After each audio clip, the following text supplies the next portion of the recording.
사랑합니다. 오늘 새벽부터 이제 누가복음의 말씀을 가지고 은혜 받는 시간을 가지려고 합니다.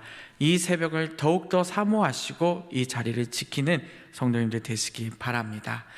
4복음서 중에 오늘부터 보게 될 이 누가복음에는 중요한 특징이 하나 있습니다. 특별히 이 누가복음에만 서론이 기록되어 있다는 것입니다. 보통 책의 작가라면 서론을 기록할 때 자신을 드러내기 위한 서론을 적을 때가 많습니다. 작가 이름도 밝히고 이 책을 왜 쓰게 되었는지 알리기 위해 서론을 작성한 것이죠. 근데 오늘 보게 될 이 누가복음에는 작성자를 나타내는 것이 아니라 이 책의 핵심, 바로 복음의 목적을 설명하기 위해 오늘 이 서론을 사용하고 있습니다.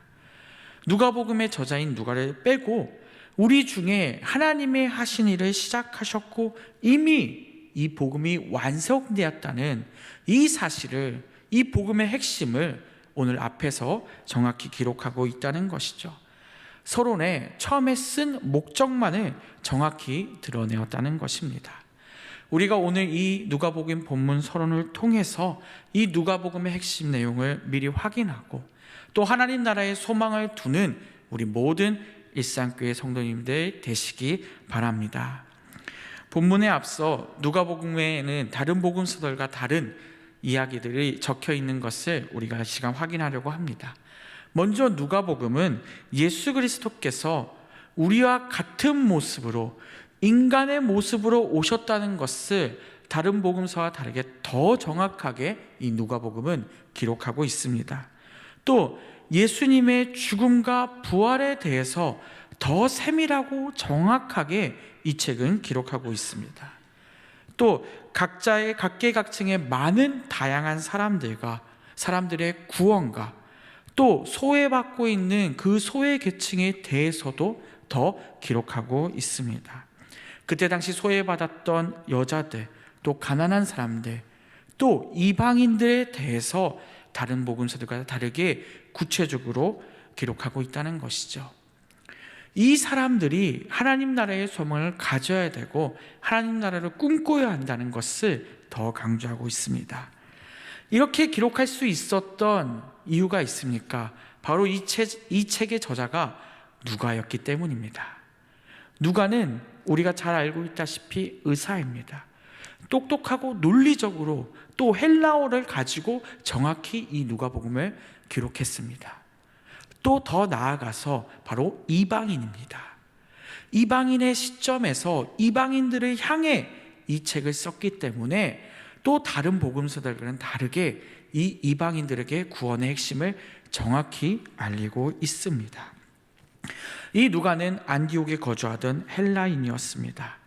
그리고 수신자가 자신들과 같은 이방인들이었기 때문에 예수님에 대해서 잘 모르는 그 이방인들에게 더 정확하게 기록하였고 또 사회적으로 어려움 당하는 사람들과 이방인들을 위해 이 복음서를 기록했다는 것입니다.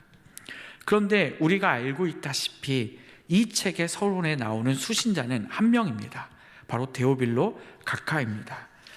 이것은 그때 당시 사람들이 책을 쓰던 방법 중에 하나였습니다.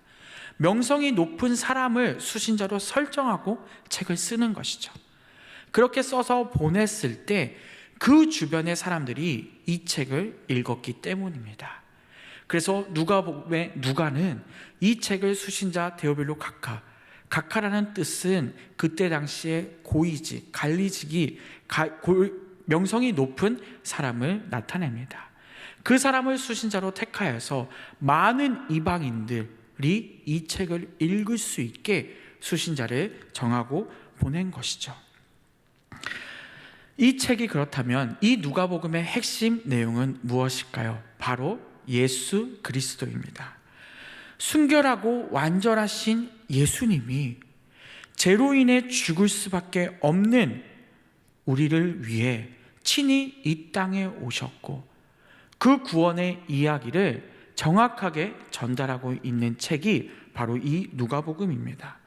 그래서 다른 책들과 달리 이 복음의 사건이 더욱더 자세하고 정확하게 기록되어 있습니다. 또 여기서 더 중요하게 봐야 될 것은 유대인만을 구원자로 오신 게 아니라, 유대인만을 위해 구원자로 오신 게 아니라 온 인류를 구원하기 위해 오신 예수님임을, 메시아임을 정확하게 강조하고 있는 것이 바로 오늘 누가복음입니다. 소외된 자들의 구원자로 사회 문제를 관심 있게 또 예수님은 보십니다.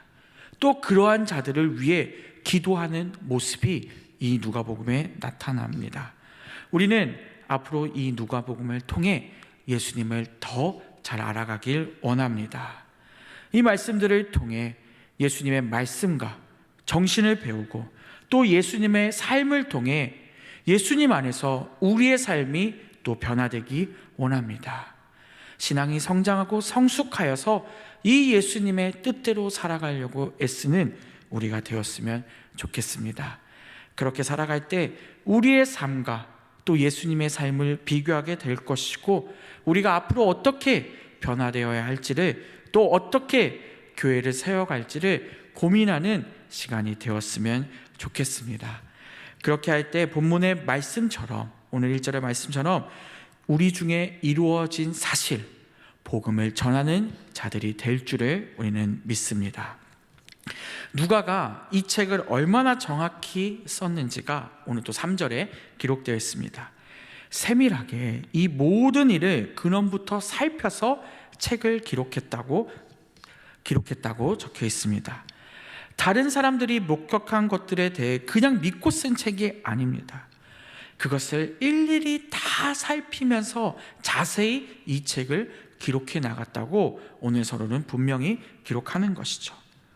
우리는 믿음의 선배들이 본 것뿐 아니라 검증한 말씀을 우리가 지금 읽고 있는 것입니다. 우리는 그것에 감사하며 우리는 이 책을 아주 소중히 배웠으면 좋겠습니다.